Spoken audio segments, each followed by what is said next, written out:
আসসালামু আলাইকুম। আমরা এখন দেখব 40 ইঞ্চি জামার হাতা কাটিং। হাতাটা লম্বা হবে 16 ইঞ্চি।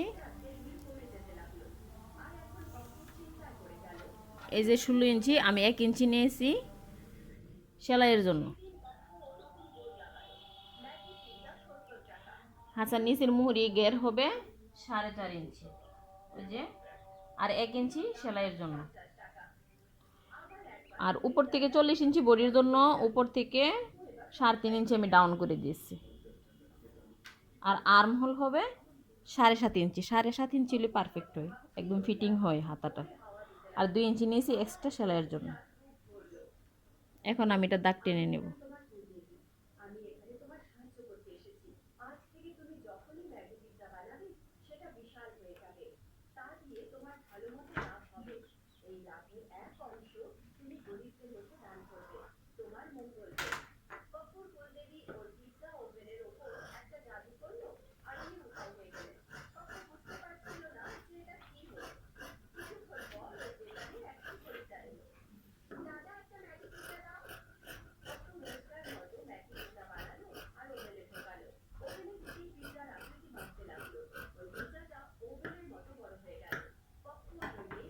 হয়ে গেল আমার হাতা কাটিং। অবশ্যই সেলাই দেখবেন, আর আপনাদের কিছু জানার থাকলে অবশ্যই কমেন্ট করবেন।